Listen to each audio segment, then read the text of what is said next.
Bonjour à tous, bienvenue dans cette conférence virtuelle de l'Association des jeunes économistes du Bénin qui portera sur la question du stress test du confinement en Afrique et les leçons qu'en ont tiré la jeunesse béninoise de cet événement et de cette période toujours en cours malheureusement. Donc l'Association des jeunes économistes du Bénin est un collectif de professionnels de la finance, des chercheurs en économie, de jeunes diplômés en économie appliquée qui sont bien évidemment passionnés par l'économie et dont le but est de collecter et analyser des informations nécessaires à la compréhension de l'économie et à la prise de décision au Bénin.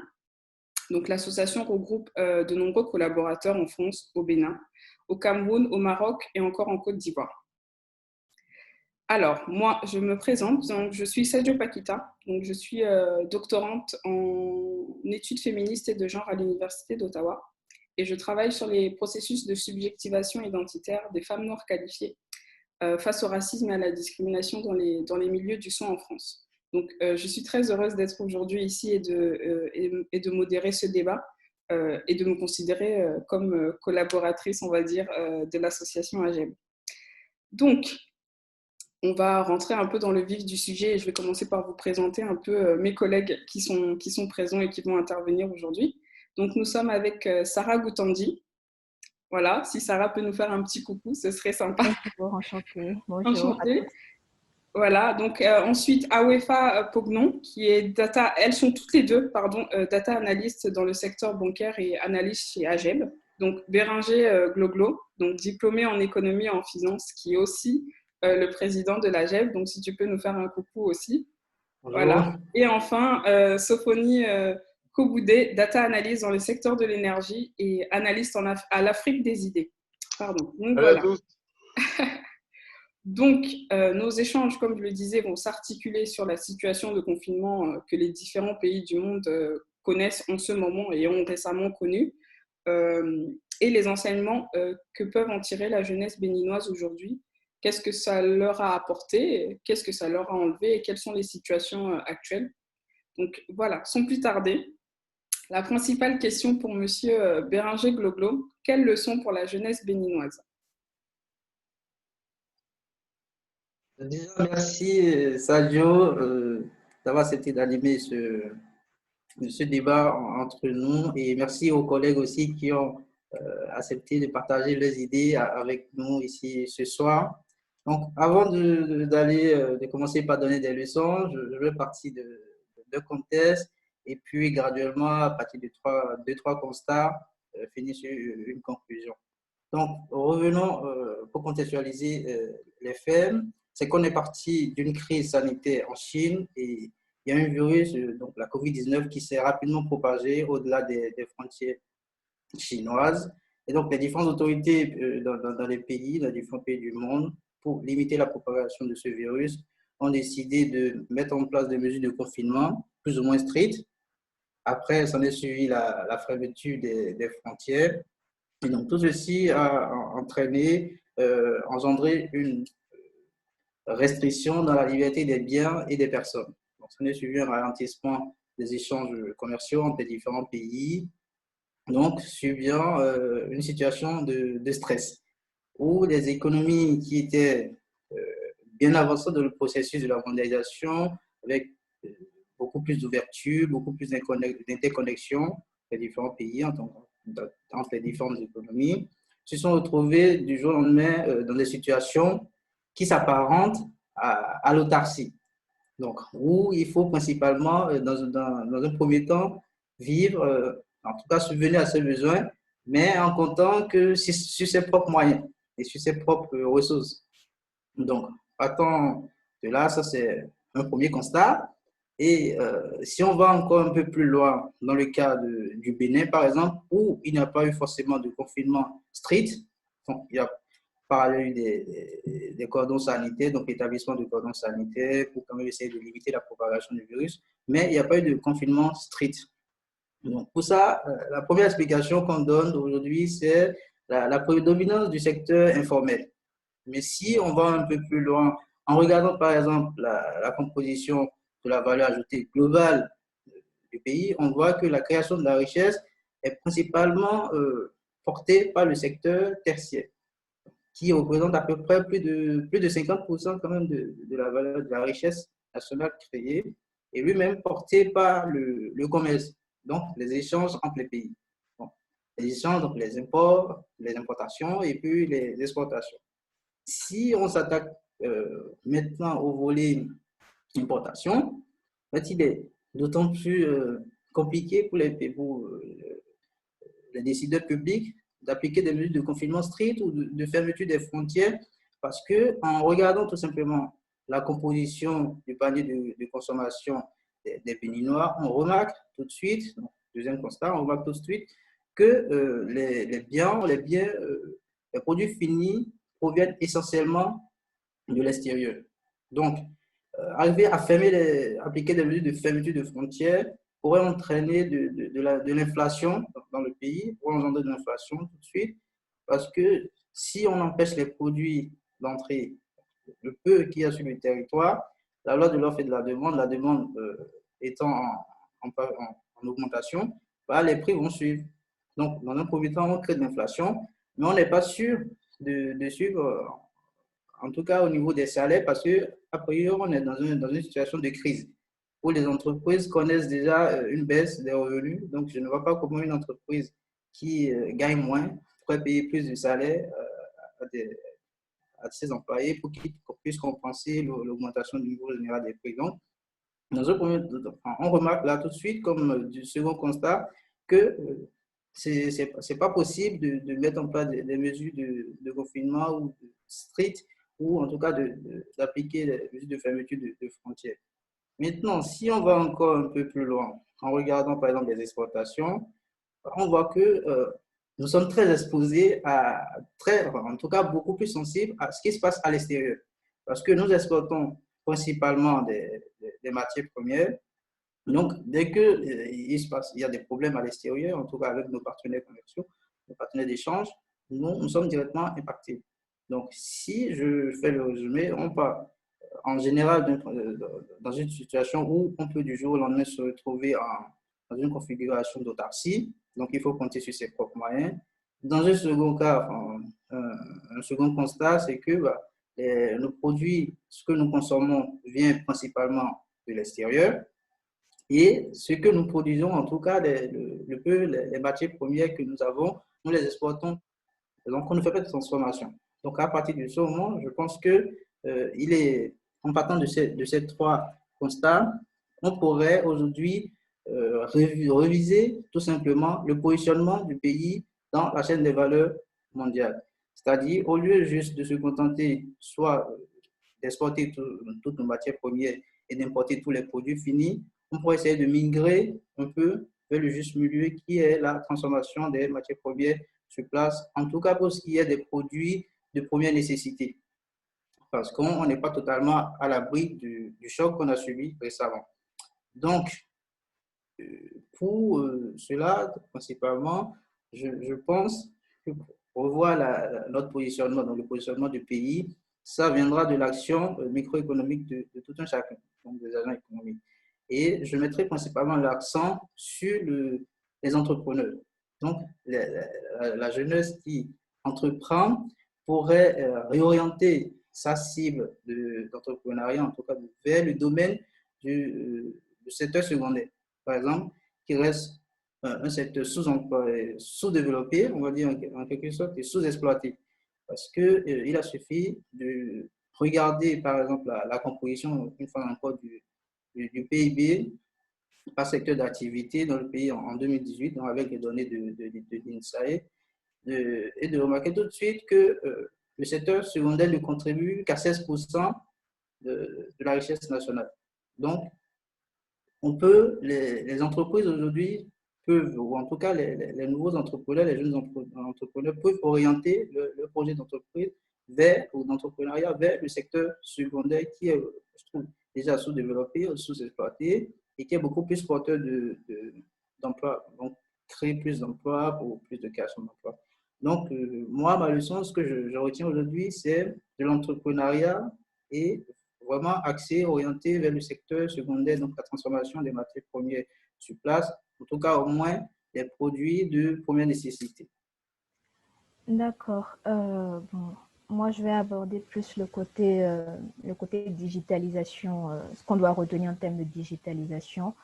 Une chose qu'on a remarqué de par le monde, et ce n'est pas qu'en Afrique, c'est que les sociétés qui vendent des licences, qui vendent des serveurs, qui vendent des produits informatiques ont eu beaucoup de revenus pendant cette crise, tout simplement parce que dans des entreprises, dans les secteurs du milieu tertiaire qui nécessitent d'utiliser des serveurs informatiques, ils ont dû passer en télétravail. Et on a remarqué que ces entreprises-là ont fait énormément de chiffres d'affaires durant cette période-là.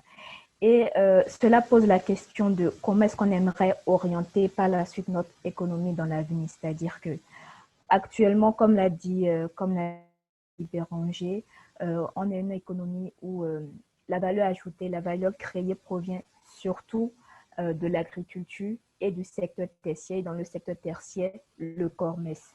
Maintenant, le commerce, c'est bien beau, mais on ne peut pas avoir toute une population de vendeurs. Ce n'est pas, ce n'est pas viable à long terme. Il faut diversifier ce côté-là.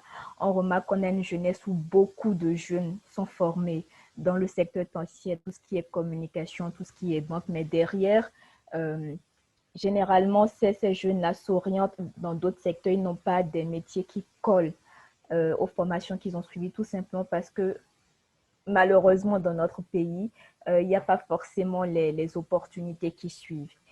Et,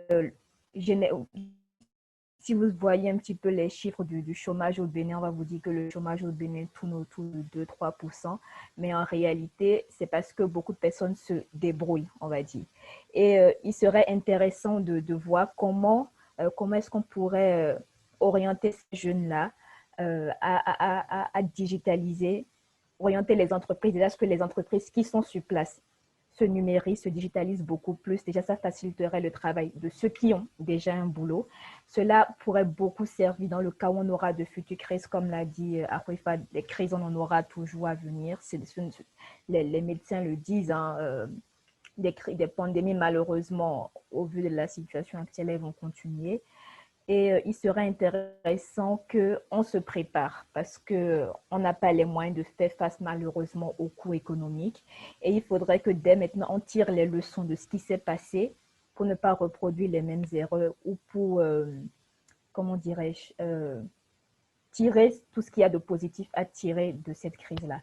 Donc, ce qu'il faudrait déjà, c'est digitaliser l'économie. Maintenant, quand on dit digitalisation, il y a plein de petites choses dedans, ça ne veut pas forcément dire la même chose. Quand on parle de digitalisation, on parle déjà des entreprises qui existent, qui ne fonctionnent pas, qui n'ont pas de serveur informatique, qui n'utilisent rien de numérique, elles passent au côté numérique, ça passe par la formation.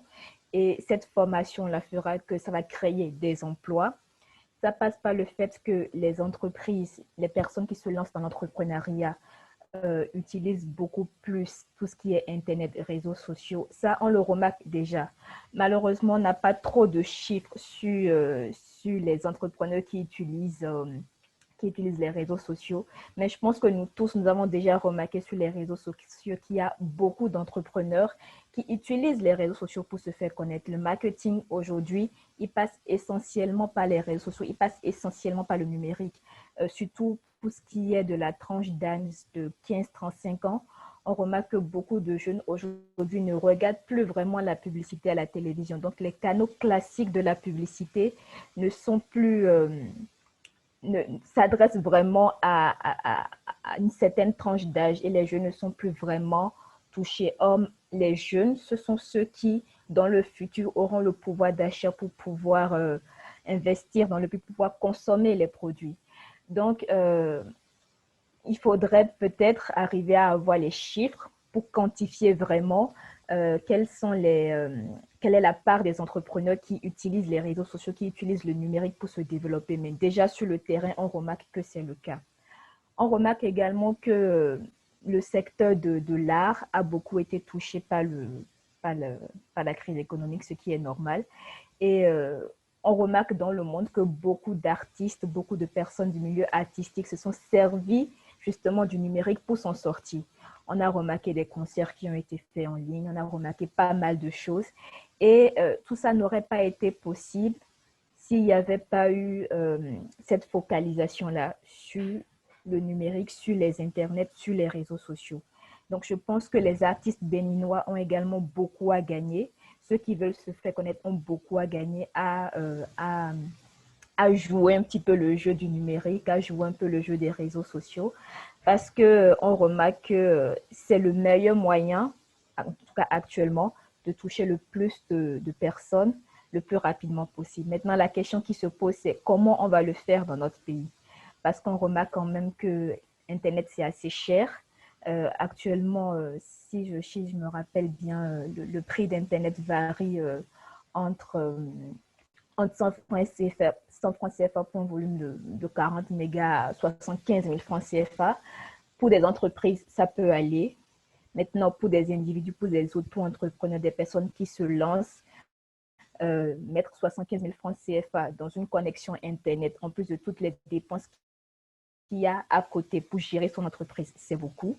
Donc, la question va se poser de comment est-ce qu'on peut accompagner pour vraiment aider les jeunes qui utilisent les internets, qui utilisent les réseaux sociaux, à utiliser ces concepts-là qui sont là, qui peuvent nous aider, sans que cela ne soit un poids dans leur trésorerie.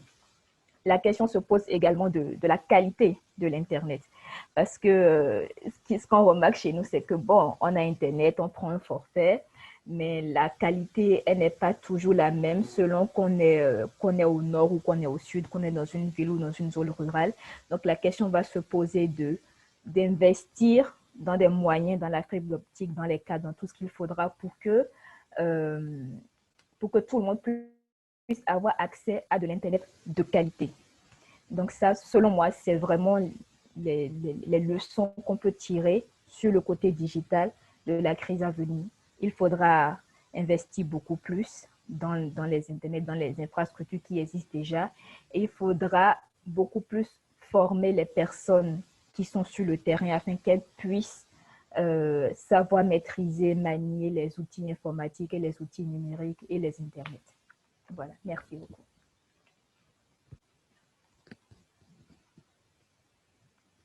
Merci beaucoup pour cette intervention très intéressante. J'ai préparé déjà pas mal de questions pour vous qui êtes déjà passés. Donc, nous allons revenir avec toi, à UEFA, si c'est bon pour toi. Oui, c'est bon. D'accord.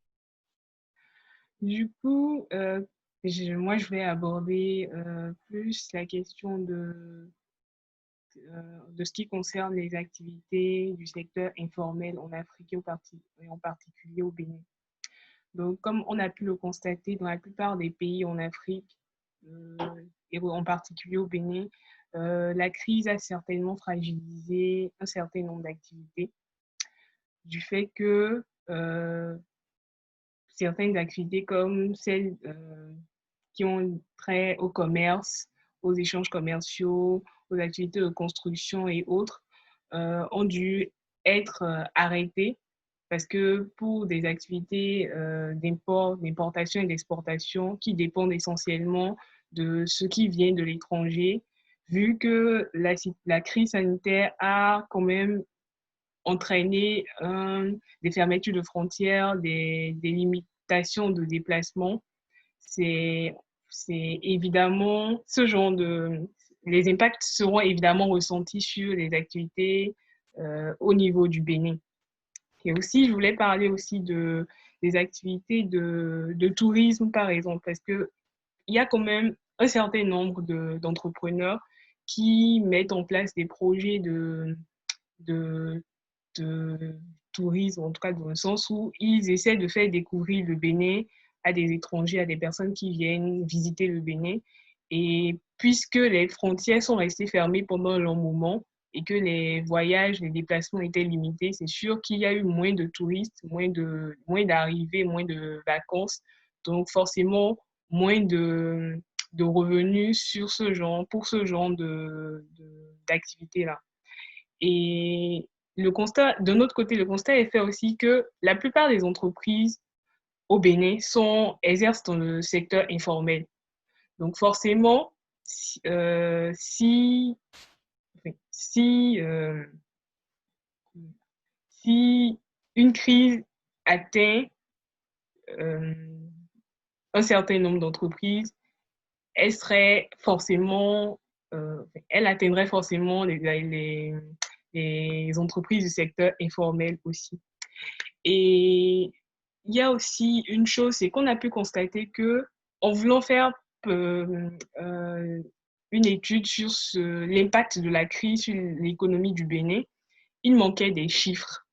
On n'avait pas de chiffres pour pouvoir évaluer quel a été l'impact, dans quel domaine a été le plus impacté, quelles sont les activités qui ont été les plus impactées et de quelle manière elles ont été impactées.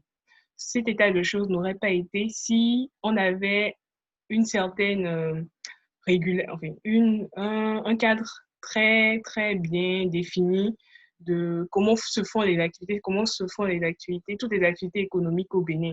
Si la plupart des entreprises étaient enregistrées et qu'il y avait un suivi réel de leurs activités, de leur économie, de leurs recettes, on aurait pu vraiment évaluer l'impact de la crise sur leurs activités et comment est-ce que leurs activités ont pu être ralenties ou pas à cause de la crise. Et c'est certainement un point à étudier, à mettre en cause lorsqu'il faudra mettre en place lorsqu'il faudra réfléchir sur la façon dont on pourrait préparer des crises à venir, parce qu'il y aura certainement des crises sanitaires, des crises économiques qui vont venir nous bouleverser un peu notre manière de vivre.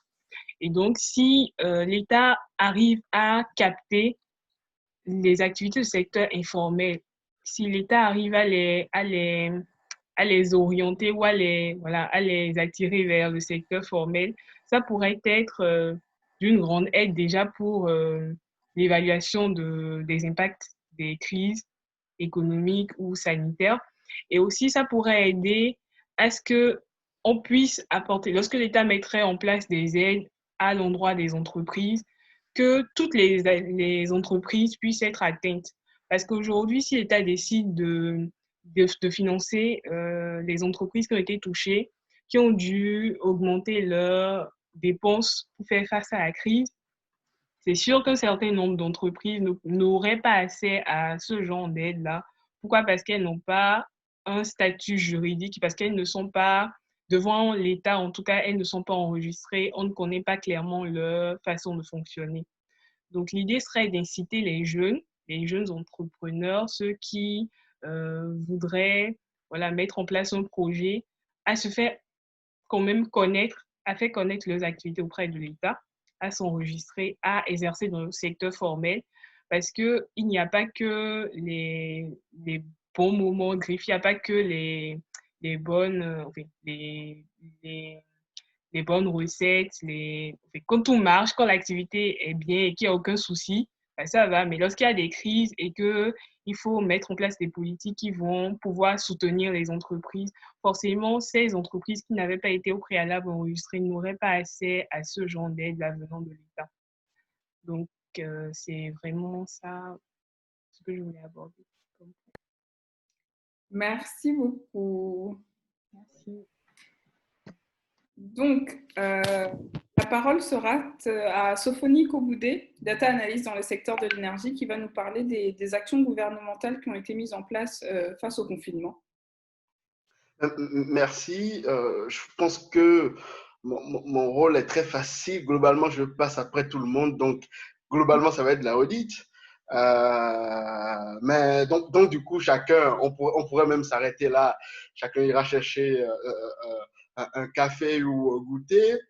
Mais pour vous donner envie quand même d'aller chercher votre café, je vais rapidement vous décrire la réponse du gouvernement béninois dans cette affaire. Au fond, cette affaire, là, on va parler de la crise économique, mais comme l'a rappelé Ricardo en entrée, c'est d'abord une crise sanitaire. Donc, une crise sanitaire, et puis qui a empêché les gens de sortir de chez eux pour ne pas propager le virus. Et donc, de facto, on se retrouve avec un double choc, quoi, hein, un choc sur l'offre parce que les usines ont fermé et un choc sur la demande parce que les gens étaient confinés chez eux ou interdits de se déplacer comme ils voudraient. Alors, au Bénin, sur le plan sanitaire, le bilan est, je n'ai pas envie de dire positif, mais on a une quarantaine de morts. C'est beaucoup moins que dans d'autres pays, donc on peut s'en réjouir, entre guillemets. Évidemment, on a une pensée pour les familles de ces morts-là. Alors, je crois que l'association a eu la bonne idée de parler, de flécher le sujet sur la jeunesse. Si on se dit que c'est à peu près ceux qui sont en activité, globalement 15 à 60 ans, c'est plus de 60% de la population. Donc, on a mis jeunesse dans le titre de ce rendez-vous, mais au fond, on parle quasiment de la population béninoise, quoi. La réponse du gouvernement a été un plan de soutien de 114,12 milliards de francs CFA. Si on rapporte ça au PIB du Bénin, qui est de mémoire 8400 et quelques milliards de francs CFA, ça fait à peu près 0,8% du PIB qui a été consacré à la crise, notamment en faveur des entreprises formelles, des artisans, des petits métiers de services, etc. En comparaison, le plan de relance de la France, qui a été de 100 milliards d'euros, c'est à peu près 5% du PIB. Et si on rajoute le chômage partiel, etc., le plan de soutien, on est sur des ordres de grandeur de quelque chose entre 15 et 20% du PIB de la France. Donc, on voit que la réponse, elle pourrait être beaucoup plus vigoureuse, j'ai envie de dire. Mais ça n'est pas rien. Ce sont 14 milliards, ça n'est pas rien. Et ça a été dispatché comment? Globalement, ce sont 3 milliards de francs CFA au profit des entreprises, 5 milliards à peu près pour les artisans et les petits métiers, et une subvention d'à peu près 5 milliards aussi pour tout ce qui est vraiment soutien aux ménages, les citoyens, notamment les tarifs d'électricité, d'eau, etc. etc. Et il y a quelque chose qui a été souligné, c'est que l'économie béninoise dépend fortement donc du commerce informel, et notamment du transit avec le Nigeria, qui représente, ne l'oublions pas, à peu près 20% de notre PIB. La réponse du gouvernement, globalement, elle est bonne. Il y a un esprit très volontariste de la part du gouvernement, mais enfin, ce qu'on peut souligner, c'est que ça a été annoncé un peu tardivement, quoi. Je vais donner quelques éléments de réponse. Le Bénin a annoncé les 74 milliards le 10 juin de mémoire, quand le Togo a annoncé 400 milliards le 1er avril, le Niger a annoncé 1400 milliards de francs CFA le 27 mars, le Burkina Faso a annoncé 178 milliards de plans de soutien le 7 avril. Donc, quand on regarde les pays autour de nous, on voit que le plan de soutien arrive très tardivement, mais comme on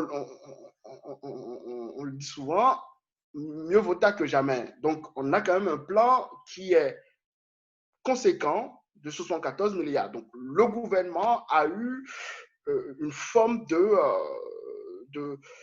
comment dire, une forme de présence, de soutien très fort aux citoyens. Alors, une fois qu'on a dit ça, il faut aussi dire que ce n'est pas là que moi j'attendais le gouvernement. Évidemment, il faut des soutiens, il faut éjecter de l'argent.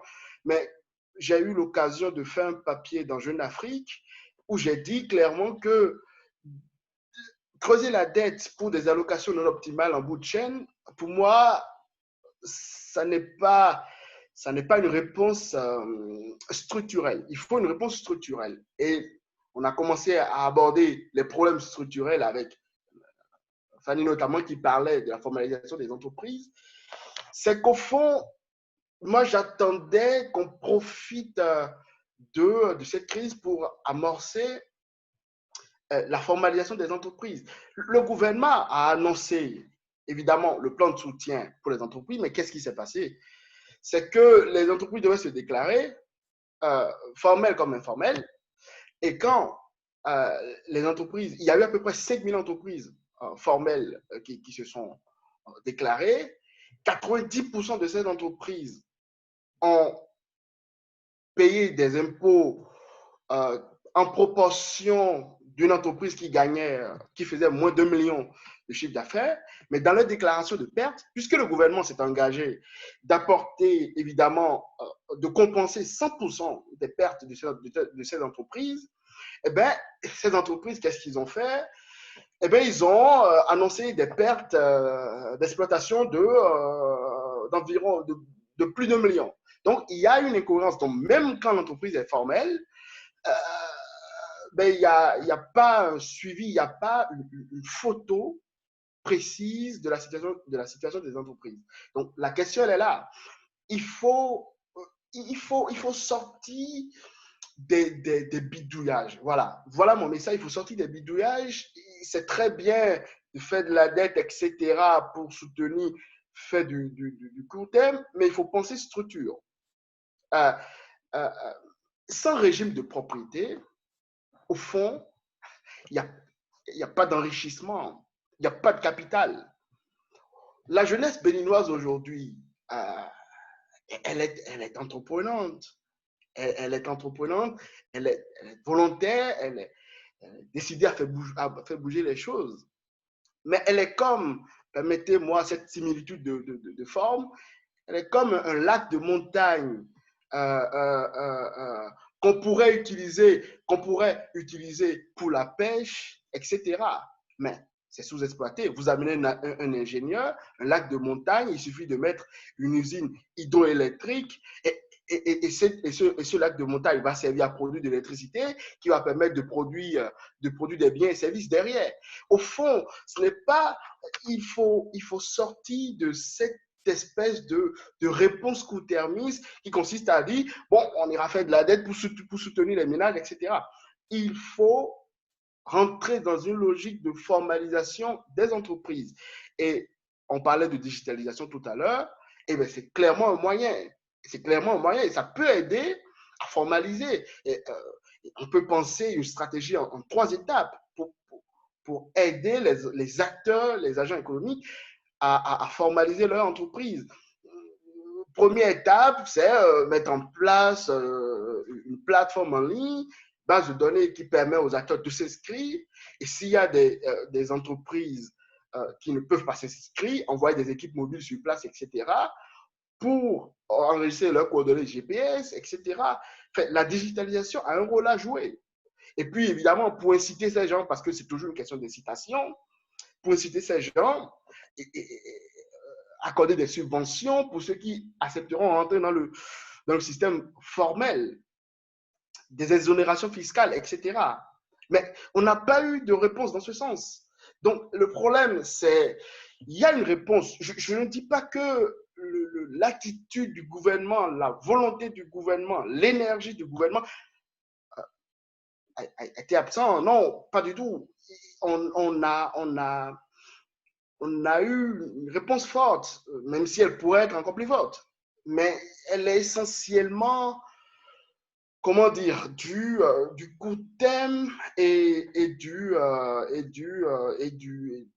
bidouillage quelque part, quoi, penser quelques plaies, mais il n'y a pas une réponse, on va dire, une réponse structurelle. La structure de l'économie n'a pas été modifiée, et alors que, je veux rappeler ici l'étymologie du mot crise, c'est le jugement porté par un monde qui vient sur le monde qui est en train de mourir. Donc, c'est l'occasion de redoper notre économie et de changer sa structure.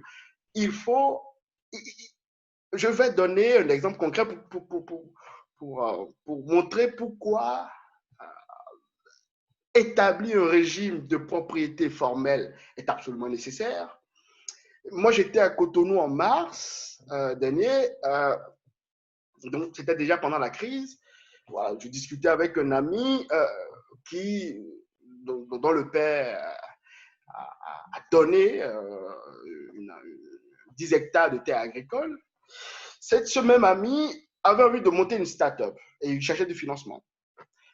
Mais le problème, c'est que les terrains au Bénin, et notamment dans les villages, ne possèdent pas de propriété, de titre de propriété.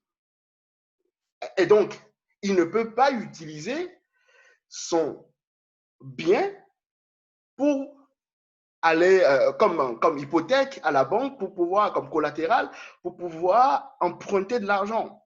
Donc, c'est ça le problème.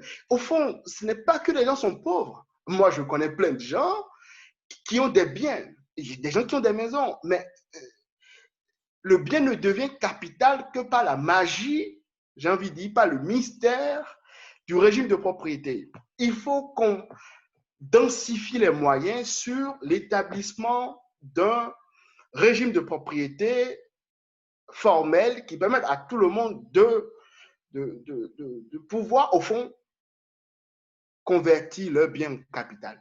Il n'y a pas de capitalisme sans capital. Le problème, c'est qu'on a des économies qui ne produisent pas du capital.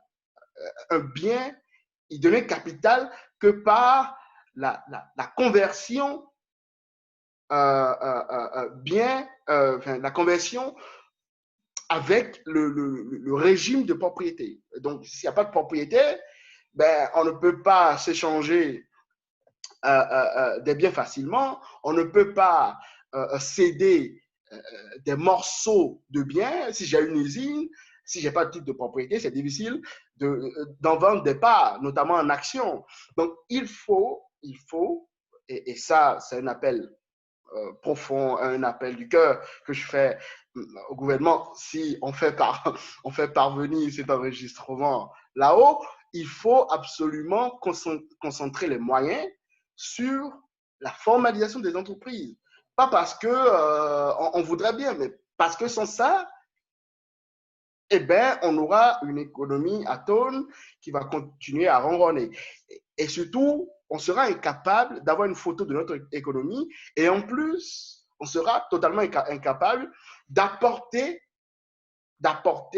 du soutien même quand on le voudra. Le gouvernement a eu une vraie volonté, mais comme plus de 90% de l'économie est informelle, eh ben, banco, quoi. C'est très compliqué d'aller flécher les besoins, enfin, d'aller flécher les aides vers les bonnes cibles. Donc, c'est un peu ça.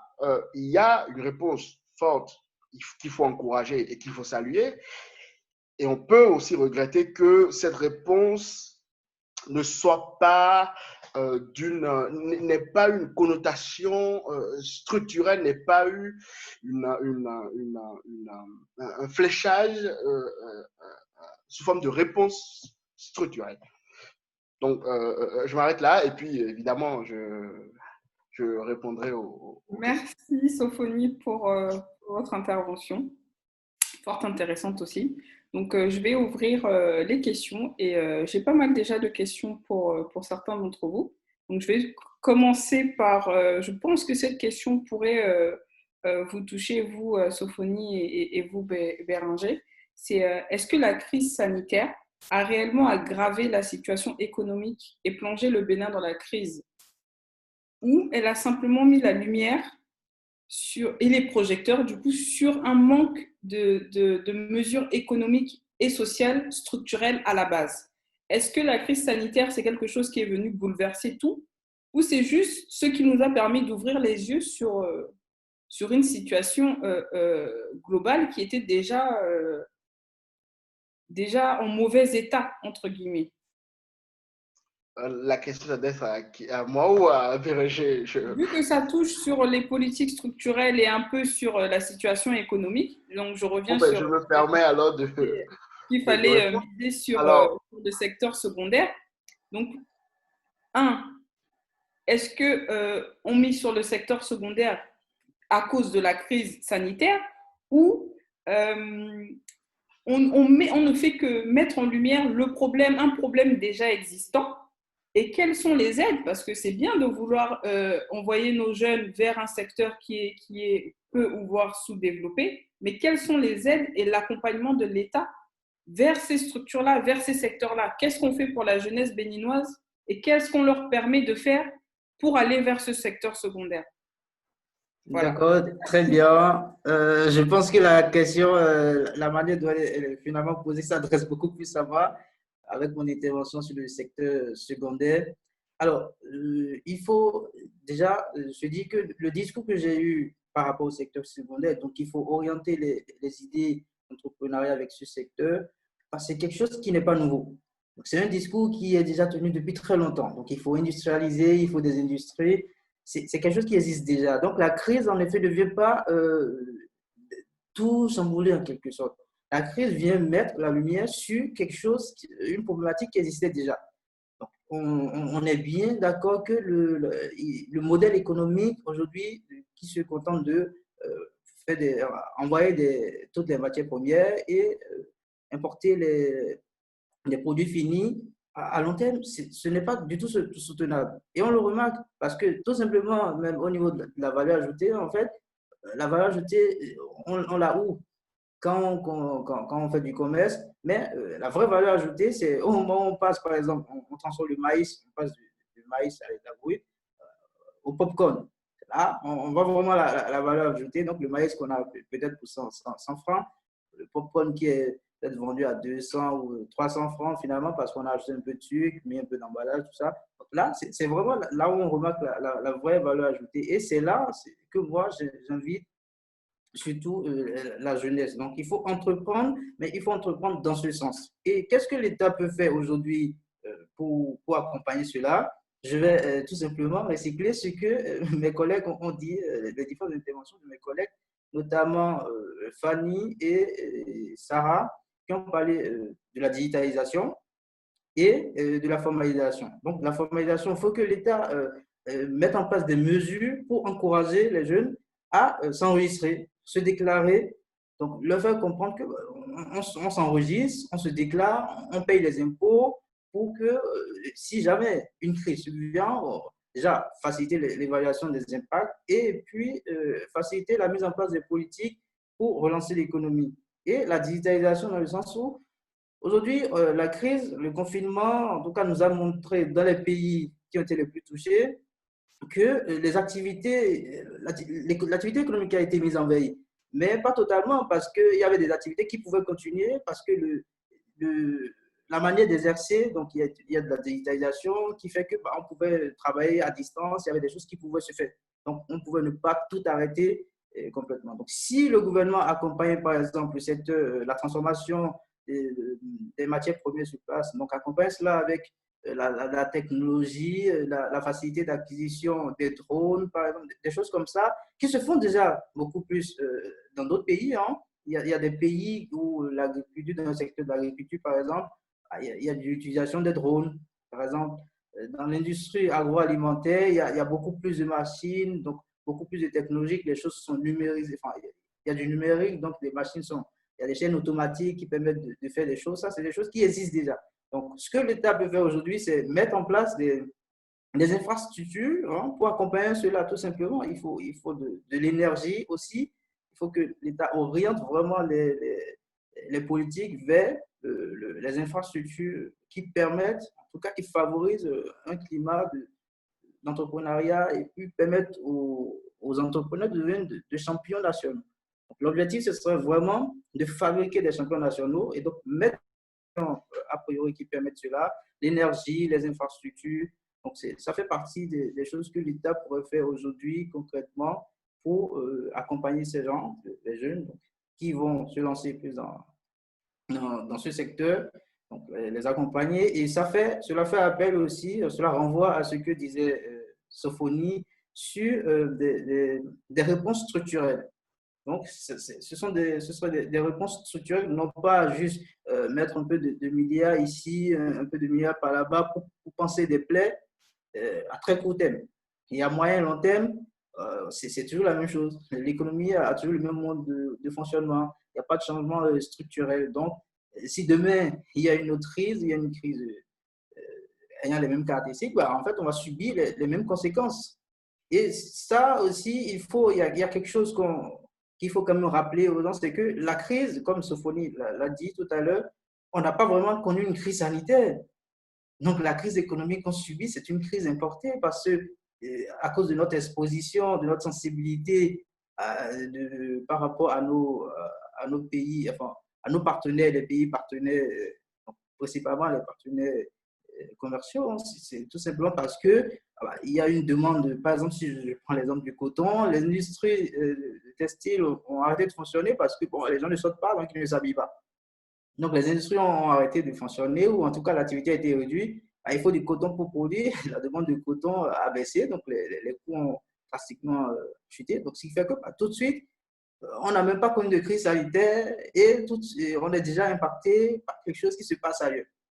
Donc, pour cela, à l'avenir, on pourrait essayer au lieu de juste se contenter d'envoyer le coton, mettre de petites structures qui permettent de transformer le coton, par exemple, même si bon, y a beaucoup de choses qu'on peut faire avec le coton, hein, c'est rien, même si c'est des petits cotons-tiges, on pourrait déjà commencer par faire cela. Et dans ce sens, je trouve aujourd'hui qu'il y a des gens qui font déjà d'excellent travail.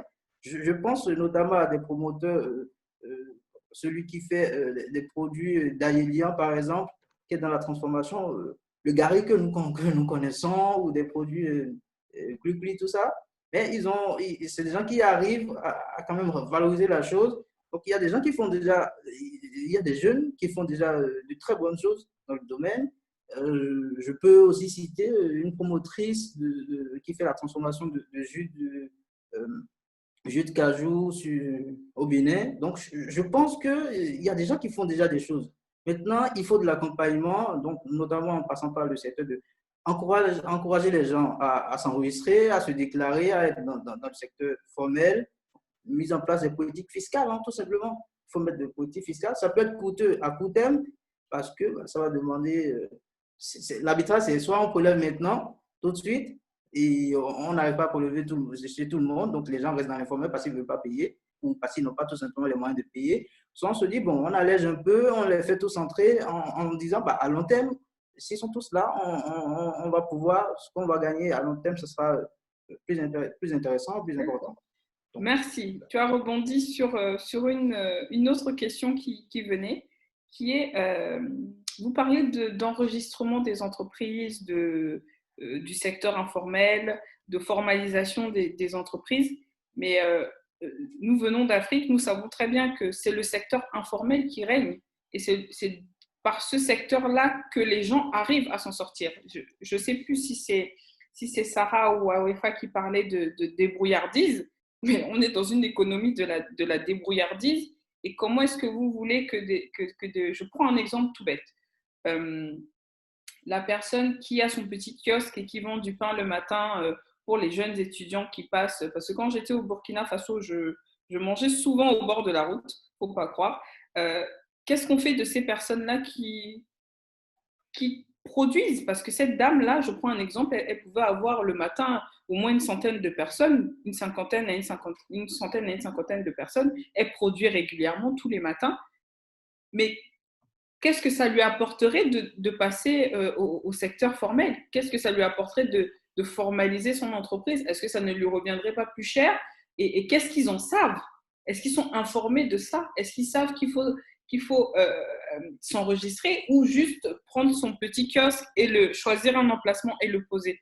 On revient encore sur les questions de propriété et de tout ça, qui possède le terrain. Toutes ces questions-là, ils ne se posent pas toutes ces questions-là. Et ça les invisibilise finalement dans le secteur économique.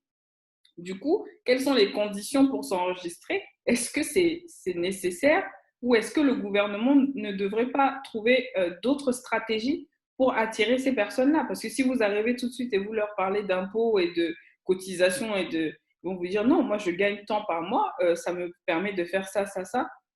C'est aussi un investissement de leur part.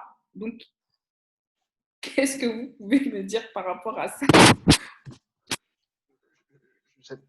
Je laisse peut-être les dames répondre, comme vous voulez.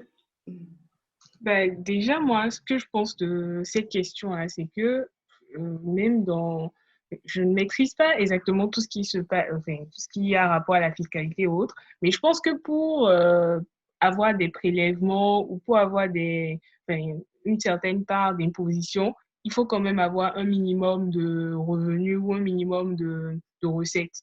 Donc, c'est vrai. Moi, le premier avantage que je trouve à se faire enregistrer, c'est déjà comment dire, de pouvoir surveiller ou contrôler comment l'économie évolue, qu'est-ce que concrètement on a, qu'est-ce qu'on gagne, qu'est-ce que chacun apporte à l'économie, qu'est-ce que chacun ramène dans son activité, en fait. Déjà, ça fait un point, de sorte que lorsqu'il y aura des soucis, lorsqu'il y aura même pas des soucis, en fait, on pourra clairement se positionner par rapport à la façon dont nos différents secteurs évoluent, à la façon dont nos différents, voilà, dans quelle proportion de jeunes travaillent dans quel domaine.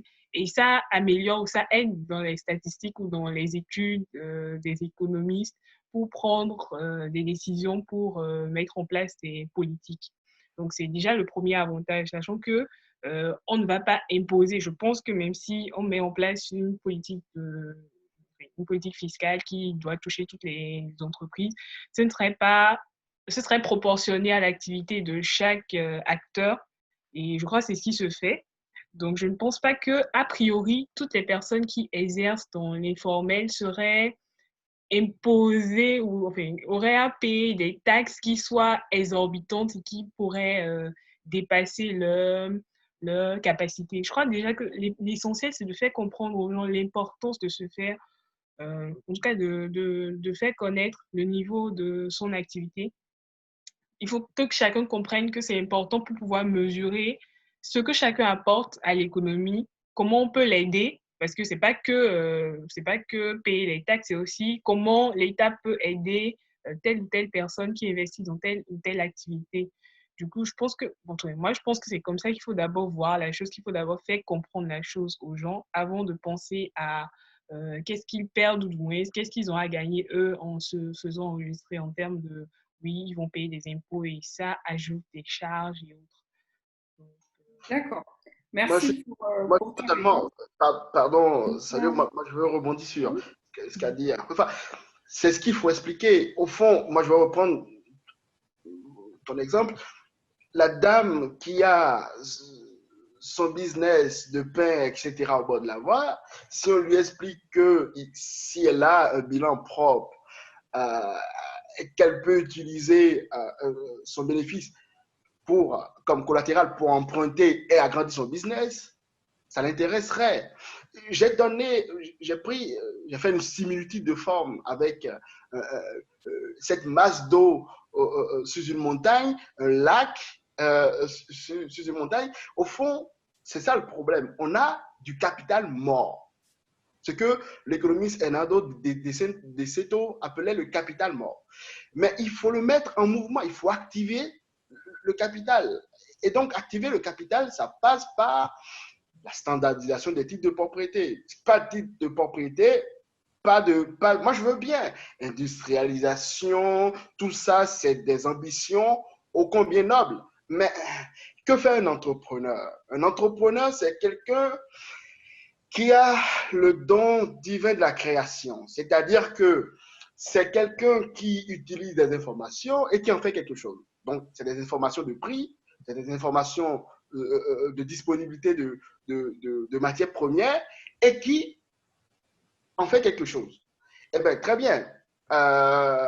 S'il ne sait pas, dans un pays, si on ne sait pas à qui appartient telle chose, mais c'est quand même de ça qu'on parle quand on parle de régime de propriété. C'est-à-dire, quand on ne sait pas qui possède quoi, impossible d'avoir du développement. C'est impossible. Ça n'existe pas. Il faut transformer le capital, il faut activer le capital mort. Voilà. Merci pour cette une dernière intervention, chose Sophie. avant J'ai une dernière question avant que nous puissions boucler notre petite conférence virtuelle. C'était, Sarah, vous avez parlé de la digitalisation, vous avez parlé de marketing digital, de jouer le jeu du numérique et de miser sur la formation numérique, de qualité d'Internet. Tout ça, c'est super, j'adore. Oui. Oui. Mais pour que ça impacte positivement l'économie, oui. Est-ce qu'on ne se pose pas déjà la question de l'accès à Internet? Parce que vous parlez de qualité d'Internet, Ok, on peut améliorer la qualité de l'Internet, ils ont la 4G, etc. Mais on parle de quel accès à Internet et de quel, vous avez parlé de formation, ce que j'ai apprécié. Comment est-ce qu'on emmène les gens vers Internet? Parce qu'il y a beaucoup de petits euh, gens, enfin, il y a beaucoup de secteurs que je pense qu'on pourrait numériser et qui pourraient apporter beaucoup plus. Qu'est-ce qui fait qu'aujourd'hui, un vendeur de produits fabriqués made in Bénin, 100% Bénin, ne pourrait pas via Internet, le faire vendre à travers le monde. Vous voyez toutes ces questions-là. Est-ce qu'on ne parle pas aussi de l'accès à Internet? Qui a accès à Internet chez nous? Justement, là, c'est la question qui se pose. Et comme je le disais, on remarque que les chiffres ne sont pas très fiables, mais si vous allez sur le site de la Banque mondiale, par exemple, on vous dira qu'il y a près de 7 millions de Béninois qui sont abonnés à un réseau mobile Internet. Et sachant qu'on tourne autour de 11 millions enfin, on est à peu près 11 millions de personnes d'habitants actuellement au Bénin. Donc, il y a déjà une large proportion de la population qui, en réalité, a accès à Internet. Ces chiffres-là, on peut se poser la question s'ils sont fiables ou pas, des personnes qui ont plusieurs comptes Internet, ainsi de suite. Mais ça donne une grandeur d'idée. Je pense que tous les Béninois, surtout les personnes qui vivent dans des zones urbaines, seront d'accord avec moi. Presque tout le monde est connecté à Internet actuellement. Comme vous avez dit, la question qui se pose en réalité, c'est la question de non seulement l'accès, je pense que l'accès journalier ne pose pas problème, mais l'accès en tant qu'outil de travail. Parce qu'à partir d'un certain moment, cet accès-là devient difficile parce qu'il vaut beaucoup plus de gigas pour travailler avec Internet. Cela requiert d'avoir des forfaits beaucoup plus élevés. Et des personnes qui n'ont pas forcément le budget pour ça ne peuvent pas prendre les forfaits nécessaires pour utiliser l'Internet comme il se doit dans le cadre professionnel. Et la question, vous avez également parlé de la question de l'accès avant la qualité. Justement, la question de l'accès, c'est qu'il faudrait investir dans les fibres optiques. Il faudrait investir dans les câblages afin qu'on puisse avoir accès à l'Internet. Dans nos pays actuellement, on utilise des satellites qui ne sont pas à nous. C'est des frais que l'on paye. Ce sont des dépenses pour les pays. Investir dans la fibre optique, investir dans les câbles, ce sont des moyens d'avoir accès au réseau Internet par nous-mêmes. Je vais vous accélérer, mais nous avons moins d'une minute. Donc, si vous pouvez conclure d'accord. Donc, la conclusion sera très simple. Il faut investir dans les infrastructures pour augmenter le réseau d'Internet et des subventions pour que tout le monde puisse avoir accès à cet Internet-là. Merci beaucoup, Sarah. Merci à tous aujourd'hui d'avoir participé et d'avoir donné votre avis sur cette situation de crise et comment la jeunesse béninoise entrepreneuse peut prendre en main son destin économique et de l'économie du Bénin. Donc, merci de m'avoir fait venir pour intervenir avec vous. Et à bientôt, j'espère. Merci. Merci à vous. À bientôt. Bonne soirée. Salut. Pareil.